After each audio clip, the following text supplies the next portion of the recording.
Hello इन्जिनियरहरु, स्वागत छ तपाईहरुलाई युथिङ क्रेज च्यानलमा। म रोहन डोनिया तपाईहरुलाई आज इलेक्ट्रिक रेजिस्टेन्स अनि ओम्स ल र ओमिक कन्डक्टर र नन ओमिक कन्डक्टर बारेमा थ्योरी मात्र बुझाउने छु। ठीक छ, यो पोर्सन बुझ्दाखेरि तपाईहरुलाई एउटा फिल आउँछ कि के हो रेजिस्टेन्स हैन, यसको फर्मुला के हो, ओम्स ल के हो, हल्का फुल्का तपाईहरुलाई थाहा पनि होला हैन। तर यहाँ मैले थ्योरी मात्र थोरै मात्र भन्छु कि तपाईहरुलाई नेक्स्ट पार्ट बुझ्दाखेरि सजिलो होस् भनेर। ठीक छ, अहिले खाली थ्योरी मात्र सुन्नु, नत्र नेक्स्ट पार्टमा यति धेरै न्युमेरिकल म गराउँछु नि हैन। नेक्स्ट पार्टमा धेरै न्युमेरिकल गराइन्छ, सो अहिले बुझेन भने पछि बुझ्दैन। ठीक छ, तपाईहरुले न्युमेरिकल भन्नुहुन्छ नि, न्युमेरिकल झनै इजी हुन जान्छ यो बुझ्यो भने। ठीक छ, तपाई एकदम ध्यान दिएर सुन्नुस्, आरामले बुझ्नुहुन्छ, एकदम मस्त तरिकाले बुझ्नुहुन्छ। म सठिक तरिकाबाट मात्र ल्याएको छु, थोरै ल्याएको छु, धेरै डिपलेमा ल्याएको छैन, तपाईलाई चाहिने जति ल्याएको छु। ठीक छ, पछाडीको पाठहरु पक्कै पनि हेर्नु भयो होला भनेर म बुझ्छु। ओके, ल हेर्नुस्, इलेक्ट्रिक रेजिस्टेन्स भनेको एउटा कुरा दिमागमा राख्नुस्, एउटा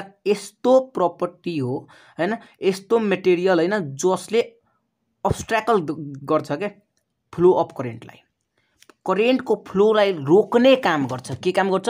रोक्ने काम गर्छ। आई रिपिट, करेन्टको फ्लोलाई रोक्ने, हल्का फुल्का रोक्ने काम गर्नेलाई नै रेजिस्टेन्स भनिएको। ठीक छ, म पढौँ म अंग्रेजी। यहाँ हेर्नुस्, property of a materials to abstract भने चाहिँ अब बुझौँ, abstract the flow of electric current. के भने? Abstract the flow of electric current, electric करेन्टलाई रोक्ने काम गर्छ नि, त्यसलाई नै भन्छ रेजिस्टेन्स। अब तपाईहरुले म एउटा क्वेशन सोध्छु। ठीक छ, यो फर्मुलाहरु बुझाउनु भन्दा अगाडि म एउटा तपाईलाई क्वेशन सोध्छु। रेजिस्टेन्स जहिले पनि कन्स्ट्यान्ट हुन्छ? सबैको आन्सर होला यस वा नो हैन। तर एस जसको एस एन्सर छ नि, मलाई एकचोटी कमेन्ट गर्नुस् त, रेजिस्टेन्स जहिले पनि के रे भन्नु न, कन्स्ट्यान्ट हुन्छ? हुँदैन।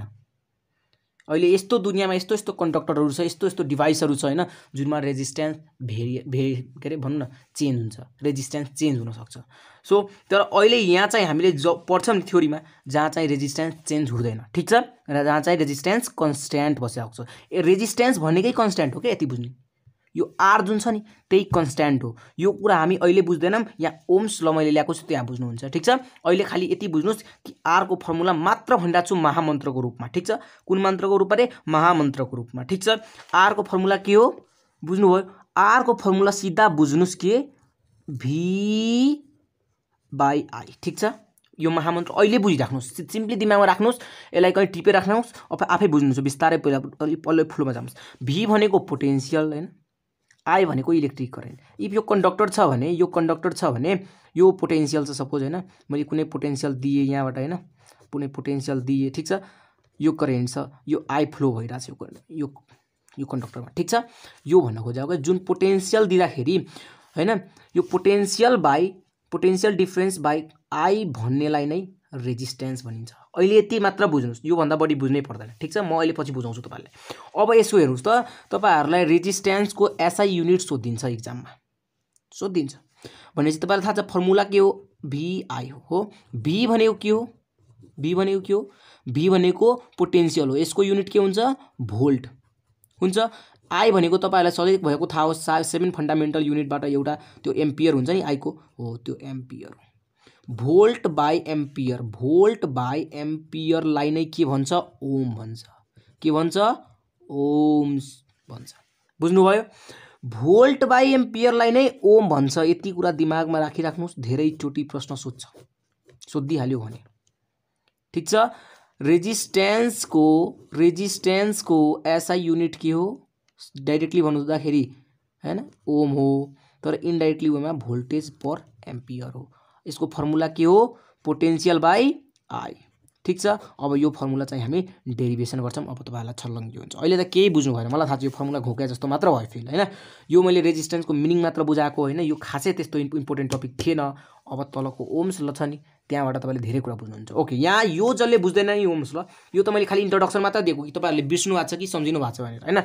अब चाहिँ मेन कुरा टपिक आयो, मेन टपिक अब आयो ओम्स ल।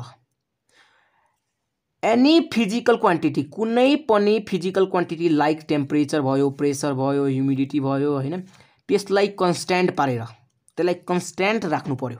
ठीक छ, ओम्स ल फ्लो गर्दाखेरि यति कुरा ध्यान दिने, ओम्स ल लाउँदाखेरि जहिले पनि फिजिकल क्वान्टिटी भनेको हिट टेम्परेचर हैन, त्यस्ता क्वान्टिटीहरुलाई कन्स्ट्यान्ट राख्नुपर्छ। तपाईहरुले के राख्नुपर्छ? कन्स्ट्यान्ट राख्नुपर्छ, यो चेन्ज हुनु भएन।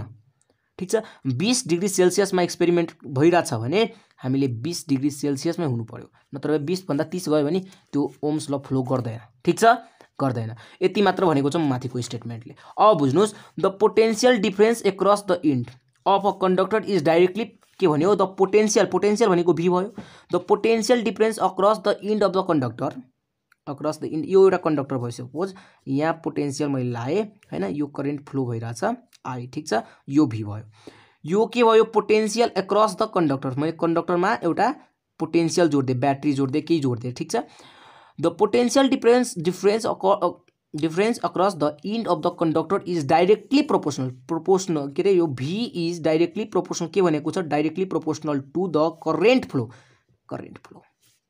बुझ्नुभयो, यो जुन भी छ नि त्यो directly proportional to the current flow छ क्या। यति बुझेपछि फर्मुला हाम्रो माथिको आउँछ, जुन मैले भनेको थिएँ R equals to V I कसरी आउँछ। अब हेर्नुहोस्, अब यो V is directly proportional to I छ, यहाँ हेर्नुहोस् त सबैजना, योबाट यहाँ आउनुहोस् त, V is directly proportional to I छ हो। यो प्रोपोर्सनालिटी चिन्ह हटाउनका लागि हामीले के राख्छौँ, योग आर राख्छौँ। यो आर भनेको कन्स्ट्यान्ट हो, यो कन्स्ट्यान्टलाई नै भन्छ रेजिस्टेन्स। ठिक छ, यसलाई नै भन्छ के, रेजिस्टेन्स। मैले एकदम सिम्पल भाषामा बुझाउन खोजिरहेको छु, एकदम साधारण भाषामा बुझाउन खोजेको छु, कुनै पनि एमसीक्यू योबाट सोध्दैन तपाईहरुलाई। यो फर्मुला मात्र यहाँ याद गरेर अगाडि बढ्नुस्, त्यति मात्र चाहिन्छ हामीलाई, उयो भन्दा बढी चाहिदैन। सो यहाँ हेर्नुस् त, V is equals to R I छ, भी भनेको पोटेन्शियल, आई भनेको करेन्ट, इलेक्ट्रिक करेन्ट, आर भनेको रेजिस्टेन्स। अब रेजिस्टेन्सको फर्मुला निकाल्नु छ भने भी बाई आई गर्न पाउँछ, किनकि भीलाई डिवाइड गरिदिनुस् आईसँग, भी बाई आई भयो। सो यहीबाट त यही फर्मुला आएको हो कि हेर्नु भन्नुस् त, यो फर्मुला मैले घोक्न भएको थिएँ, अब प्रुभ भयो, भी बाई आई आयो, आर इज इक्वल्स टु आयो। बुझ्नु भयो होला, बुझ्नुभयो। धेरै जसोलाई अहिले पनि कन्फ्युजन छ भने सिर्फ एउटा कुरा याद राख्नुस्, एउटा कुरा मात्र याद राख्नुस् कि के हो, R is equals to V by I मात्र राख्नुस् याद। वा याद भएन भने भी इज डाइरेक्टली के अरे इक्वल टु आई आर, वा V is equals to I R याद राख्नुस्, यति मात्र याद राख्नुस्, यो भन्दा बढी याद राख्नै पर्दैन तपाईहरुले। Potential is equals to I R. ठिक छ, याद हुन्छ? ठिक छ, अगाडि बढौँ। अब तपाईले दुईटा टर्म सम्झिनुस्, रेजिस्टेन्स अफ अ कंडक्टर हैन, constant for ohmic conductor. Ohmic conductor भनेको ओम्स ल फ्लो गर्ने कंडक्टरहरू हुन्छ नि, जुन सिल्भर भयो, गोल्ड भयो हैन, कपर भयो, तिनीहरूलाई ओमिक कंडक्टर भनिन्छ। हुन त मैले यता पछाडि एक्जाम्पल पनि ल्याएको छु, ओमिक कंडक्टर भन्छ क्या तिनीहरूलाई। ठिक छ, त्यस्तो कंडक्टरहरू जसले ओम्स ल फ्लो गर्छ त्यसलाई ओमिक कंडक्टर भन्छ हैन। तर एउटा कुरा बुझ्नुस्, हरेक कुनै पनि ओमिक कंडक्टरले हैन, कुनै पनि ओमिक कंडक्टरको रेजिस्टेन्स जहिले पनि के हुन्छ, कन्स्ट्यान्ट हुन्छ। के हुन्छ, कन्स्ट्यान्ट हुन्छ। मैले यहाँ फेरि त्यो पनि भन्छु, कुनै पनि जसरी गोल्डको भयो नि, गोल्ड एउटा ओमिक कंडक्टर भयो हैन, वा सिल्भर मानौँ, सिल्भर एउटा ओमिक कंडक्टर भयो, वा कपर भनौँ, कपर एउटा ओमिक कंडक्टर भयो, हरेक त्यसको रेजिस्टेन्स फिक्स हुन्छ क्या, कन्स्ट्यान्ट हुन्छ क्या, केही मात्रामा कन्स्ट्यान्ट हुन्छ। के होला, ल 2 भयो, सपोज 2 छ भने रेजिस्टेन्स हैन, सो 2 नै बसिरा हुन्छ क्या। जत्रो ठुलो वायर लिनुस् मतलब छैन। ठिक छ, जस्तो पनि लिनुस् वायर। ठिक छ, बुझ्नुभयो। रेजिस्टेन्स चाहिँ कन्स्ट्यान्ट भयो, के को लागि, ओमिक कंडक्टरको लागि। बुझ्नुभयो, रेजिस्टेन्स ओमिक कंडक्टरको लागि चेन्ज हुँदैन।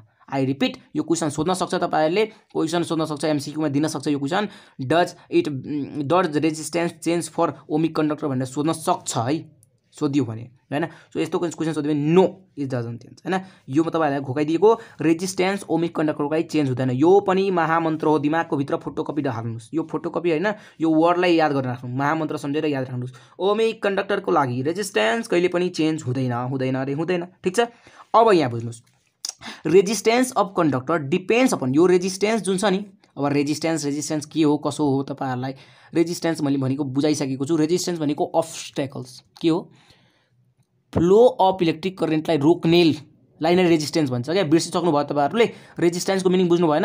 रेजिस्टेन्स भनेको के रे, फ्लो अफ इलेक्ट्रिक करेन्टलाई रोक्नेलाई नै भन्छ रेजिस्टेन्स। ठिक छ हो। और resistance of a conductor depends upon nature of a material. गोल्डको रेजिस्टेन्स अर्कै हुन सक्छ हैन, सिल्भरको रेजिस्टेन्स अर्कै हुन सक्छ हैन, कपरको रेजिस्टेन्स अर्कै हुन सक्छ हैन।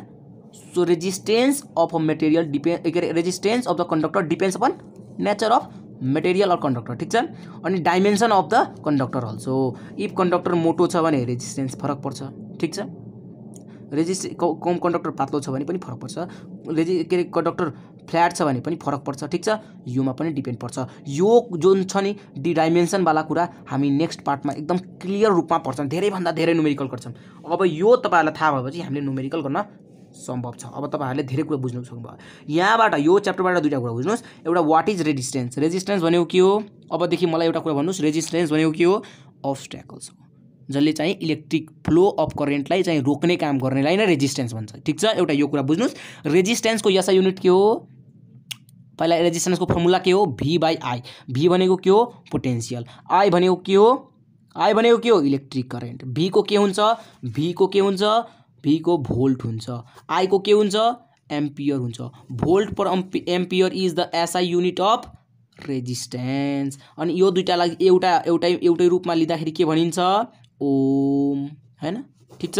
ओम शान्ति ओम, हैन। ल अब याद हुन्छ तपाईँहरूलाई, रेजिस्टेन्स भनेको अब्स्ट्याकल्स हो जसले फ्लो अफ इलेक्ट्रिक करेन्टलाई रोक्ने काम गर्छ। यति बुझेपछि तपाईँहरूलाई अब केही बुझ्नु पर्दैन। अब यहाँ हेर्नुहोस्, कति धेरै मेसेज आएको। अब यो दुईटा जस्ट 2 पोइन्ट छ, just 2 point, wait for second, just अब भइसक्यो, फिनिस भइसक्यो। It is only valid for metallic conductor. सुन्नुहोस् त के भनेको यसले? ओम्स ल जुन छ नि ओन्ली मेटालिक कन्डक्टरको लागि भ्यालिड छ। कुन कन्डक्टरको लागि रे? मेटालिक कन्डक्टरको लागि भ्यालिड छ। कस्तो कन्डक्टरको लागि रे? Metallic conductor. Gold metallic conductor हो। सिल्भर मेटालिक कन्डक्टर हो। कपर मेटालिक कन्डक्टर हो। आइरन मेटालिक कन्डक्टर हो, हैन। यस्तो कन्डक्टरको लागि मात्र भ्यालिड छ। अब let's learn something very important.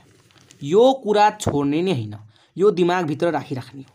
यति भइसक्यो, यो दुईटा टपिक फिनिस भइसक्यो। अब हामीले ओमिक कन्डक्टरको बारेमा हल्का फुल्का ज्ञान लियौँ, हैन। नन ओमिक कन्डक्टरको बारेमा हल्का फुल्का ज्ञान लियौँ। हुन्छ साथीहरू, ठिक छ, अगाडि बढौँ। बुझिराख्नु भएको छ अहिलेसम्म? बुझिराख्नु भएको छ? ओके। ओमिक कन्डक्टर भनेको विच ओबे ओम्स ल, ठिक छ, फिनिस्ड। नन ओमिक कन्डक्टर भनेको तपाईँहरू भन्नुहोस् त के हो? Yes, exactly that. Non ohmic conductor भनेको which do not obey ohm's law. Very nice, तपाईँहरूले बुझ्नुभयो त्यसो भए, हैन। अब हेर्नुहोस् त ओमिक कन्डक्टरको graph V versus I graph कस्तो हुन्छ? आर को लागि हामीले V भर्सेस आर कन्स्ट्यान्ट हुन्छ कि हुँदैन? मैले के भनेको थिएँ? के हुन्छ रे? ओमिक कन्डक्टरमा के कन्स्ट्यान्ट हुन्छ? जहिले पनि के कन्स्ट्यान्ट हुन्छ? मैले 10 चोटि रिपिट गरिसकेको थिएँ त्यहाँ पछाडि के भनेको थिएँ मैले? ओमिक कन्डक्टरको लागि आर जहिले पनि कन्स्ट्यान्ट हुन्छ। सो हेर्नुहोस् त यो कन्स्ट्यान्ट छ कि छैन? कन्स्ट्यान्ट छ कि छैन? छ हो। सो अब अनि तर नन ओमिक कन्डक्टरको लागि कन्स्ट्यान्ट हुन्छ? हुँदैन। हुन त हुन्छ, थोरै समयसम्म हुन्छ।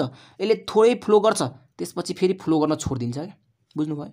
फ्लो गर्न छोडिदिन्छ।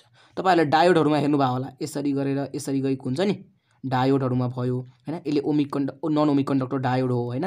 डायोडहरूको तपाईँहरूले पढ्नु भएको छ? डायोड सेमी कन्डक्टर च्याप्टर राम्ररी पढ्नु भएको छ पहिला? छैन, मलाई थाहा छ, छँदै छैन। त्यो लामो सबभन्दा लामो च्याप्टर थियो, दुईवटा 2-4 मार्कको सोधिन्थ्यो, त्यसैले छोडिदिएको होइन सर? 12 क्लासमा मोडर्न फिजिक्सबाट याद छ? सेमी कन्डक्टर छोड्नु भएको थियो तपाईँ च्याप्टर हो, त्यही डायोडको यो नन ओमिक कन्डक्टरमा के हुन्छ? यसले थोरै पहिला फ्लो गर्दै जान्छ, ठिक छ। ओम्स ल फ्लो गर्दै जान्छ, तर लास्टमा के गर्छ? अनफ्लो भइदिन्छ क्या। Due to very high current. जब धेरै हाई करेन्ट हामीले दिन थाल्यो भने नि कुनै पनि कन्डक्टरले ओम रुल ब्रेक गरिदिन्छ क्या। ओमिक कन्डक्टरले ओम रुल ब्रेक गरिदिन्छ। हामीले हैन, सपोज कुनै पनि कन्डक्टरमा हामीले धेरै एकदम हाई पावर दियो भने, हाई भोल्टेज दियो भने, हाई करेन्ट दियो भने नि के हुन्छ? यसले ओमिक रुल फ्लो गर्दैन। त्यसलाई भन्छ नन ओमिक कन्डक्टर, ठिक छ, हैन। अब हेरौँ, it occur at low current. त्यसो भए यो त हाईमा छ भने, त्यसो भए यो हाईमा छ भने ओमिक कन्डक्टर त लो करेन्टमा काम गर्छ। यति ज्ञान भयो तपाईँहरूलाई? हाई करेन्टमा त के हुन्छ? ओमिक कन्डक्टर फ्लो नै भएन, माथि गइदिन्छ, नन ओमिक कन्डक्टर भइदिन्छ, हो कि हैन? अब हेर्नुहोस् त यो ज्ञान धेरै इम्पोर्टेन्ट छ। यो हाई करेन्टमा फ्लो अकर गर्छ, हैन। नन ओमिक कन्डक्टर फ्लो गर्छ, अनि ओमिक कन्डक्टर भनेको लोमा। ओके, अब बुझ्नुहोस्, मेन कुरा यो इक्जाम्पलबाट तपाईँहरूलाई क्वेसन सोधिन्छ। यो इक्जाम्पलबाट क्वेसन सोधियो भने के हो? Silver, copper wire, metal, nichrome wire etc are the example of के? Ohmic conductor. याद गर्नुहोस्, कुनै पनि मेटालिक कन्डक्टर भनेको ओमिक कन्डक्टर हो, ठिक छ।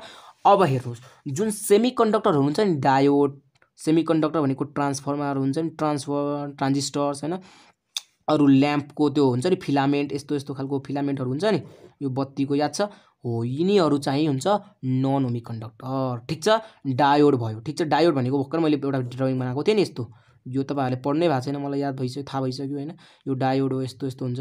सो यो डायोड भयो होइन।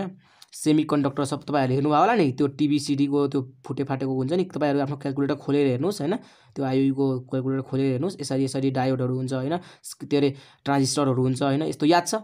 फेरि खोलेर नहेर्नुहोस् नि फेरि, नत्र फेरि खोल्नाले होइन, अनि इक्जाम दिँदाखेरि सम्झिने पानी चम्किने होइन, क्यालकुलेटर त खोलेर बसिरहेको थिएँ म त फेरि होइन, भनेर डन पल्टिने त्यहाँ होइन। यहाँ हेर्नुहोस्, सेमिकन्डक्टर भनेको बुझ्नुहुन्छ नि होइन, सिलिकनबाट बनेको कुराहरू होइन। इलेक्ट्रोड्स होइन, इलेक्ट्रोड्स भनेको फेरि इलेक्ट्रोड भनेको S2SO4 भयो होइन, CuSO4 भयो होइन, आयोन्सहरू भएका क्या, याद छैन त्यो, हामीले ब्याट्री बनाउनमा युज गर्दैनौँ त्यो केमिकलहरू, CuSO4 होइन, S2SO4 समथिङ लाइक द्याट, याद छ हो, त्यस्तोलाई इलेक्ट्रोड्स भन्छ क्या। इलेक्ट्रोड्सहरू पनि के हो, सेमिकन्डक्टर हो। ठिक छ, अनि फिलामेन्ट थाहा छ तपाईँहरूलाई, अफ ल्याम्प होइन, ट्रान्जिस्टर पनि थाहा छ। So these are the examples of non ohmic conductor. यति गर्दा नै हाम्रो च्याप्टर इन्ड हुन्छ। ठिक छ, आजको लागि यति नै, पक्कै पनि मैले एकदम विस्तार रूपमा तपाईँहरूलाई सिकाएको 2-3वटा कुरा म यहाँ रिपिट गरिदिन्छु तपाईँहरूलाई। मैले के सिकाएँ तपाईँहरूलाई, एउटा कुरा सिकाएँ, के सिकाएँ, आरको फर्मुला सिकाएँ। आर भनेको रेजिस्टेन्स हो, V/I फर्मुला हो एउटा, यो सिकाएँ। यसको एसआई युनिट के थियो भन्नुहोस् त, यसको एसआई युनिट के थियो, भोल्ट पर एम्पियर। भोल्ट पर एम्पियर भनेको के थियो, OHM ओम, यसलाई यसरी रिप्रेजेन्ट गरिन्छ ओम। ठिक छ, अब हेर्नुहोस् यो दुईवटा मात्र, यो च्याप्टरबाट यो ज्ञान मात्र लिनुहोस्। ठिक छ, अनि ओमिक कन्डक्टरको बारेमा बुझाएँ। ठिक छ, यति मात्र गरेको छु, यो भन्दा बढी गरेकै छैन। ठिक छ, ल आजको लागि यति नै। नेक्स्ट पार्टमा अब हामी सर्किटहरू सल्भ गर्ने क्वेसनहरू गर्छौँ, सर्किटहरू जसरी रेजिस्टेन्सहरूको भयो नि, अनि क्वेसन सल्भ गर्छौँ होइन, अन्त बेस्ट अफ कन्डक्टिभिटी अनि रेजिस्टिभिटी। ठिक छ, त्यसको बेसमा हामी क्वेसन गर्छौँ। यो तपाईँहरूलाई पार्ट कस्तो लाग्यो, कसरी बुझ्नुभयो कि भएन भने मलाई कमेन्ट गर्नु होला। पक्कै पनि तपाईँहरू एउटा सानो मोटिभेसन छोडेर जानुहुन्न आशा गरेको छु। धन्यवाद, बाई बाई।